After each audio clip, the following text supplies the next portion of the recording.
Ngayong araw ay ang lulutuin ko naman ay yung giniling, kaya naman nag-umpisa ako dito sa paglalaga ng itlog ng mga pugo. Para haba namang nagpiprepara ako ng mga gagamitin kong mga ricados ay nalalaga na nga itong itlog para mamaya ay babalatan na nga laang. At bali hinayaan ko na nga lang yan dyan sa apoy at nag-umpisa na nga akong maghugas nitong mga gulay na gagamitin nga natin dito sa giniling. Bali isang patatas at isang carrots nga lang pala ang gagamitin natin dito dahil nga napakamahal ng mga gulay ngayon. At syempre hindi na naman ako magbabalat niyang patatas at carrots dahil nga i-steel wool lang natin yan mga mare. At tignan nyo naman mga mare, diba? Para din namang binaltan. Bali tinagkal ko nga lang yung puno niyang carrots at hiniwa ko nga lang ito ng maliliit. Tapos ngayon ko nga lang din napagtatanto na kung ano nga ang sukat ng gayat ng karne, ayun nga rin ang sukat ng gayat nga ng mga gulay na isasahog nga dito sa mga ating niluluto. At syempre ginayat ko nga lang din ng maliliit itong ating mga patatas at habang ginagayat ko nga ito ay parang ang nakukulangan ako, kaya naman nagbalat din ako ng isang buo nga ng San Fernando. Dahil nga pwede din itong pamalit sa patatas kung halimbawa man na mahal nga ang patatas or wala ngang available sa mga bahay nyo. At syempre pagkatapos ay nagpitpit nga lang ako dyan ng 4 na piraso ng bawang at ginayat ko nga lang din yan ng maliliit. At syempre isinunod ko na nga din palang gayatin itong 2 piraso ng sibuyas na maliliit. At dahil nga natapos na ako sa paggagayak ng ating mga ricados na gagamitin ay nagsalang na nga ako ng kawali at nagisa na nga ako nitong sibuyas at bawang na ginayat ko nga kanina. Tapos bigla ko ngang naalala na hindi ko pa nga pala nahuhugasan itong ating mga giniling na karne, kaya naman pinatay ko agad muna yung apoy at hinugasan ko nga ng mabuti itong mga giniling na karne. At syempre ginamitan ko nga pala yan ng salaan sa paghuhugas dahil nga baka pag hindi natin yung ginamitan ng salaan ay sa lababo nga lang lahat yung mapunta yung mga giniling na yan.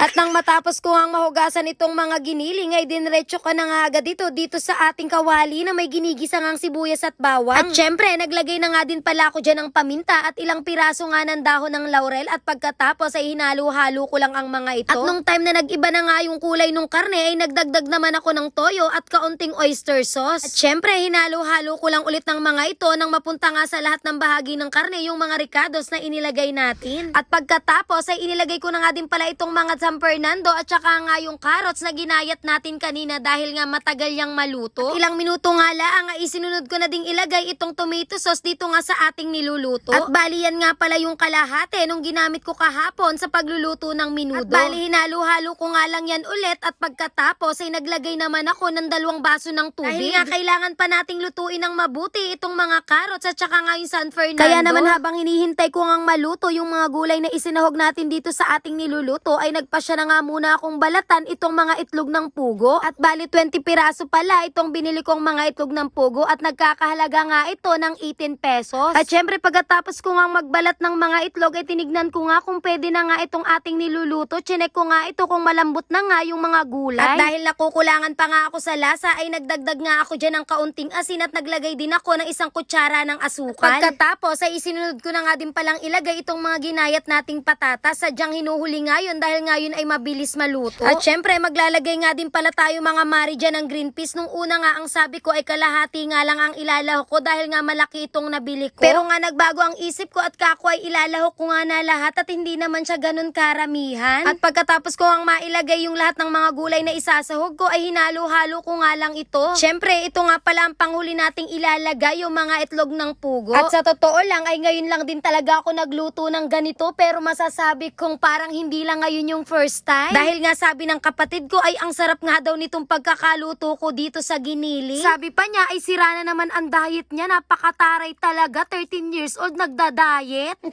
At sa sobrang dami nga nang naisahog ko dito ng mga gulay ay nagmukha na nga itong giniling na gulay at hindi na nga ito giniling na karne. Pero okay lang naman yun dahil ang importante ay lasa naman siyang giniling, kaya kain tayo mga mare!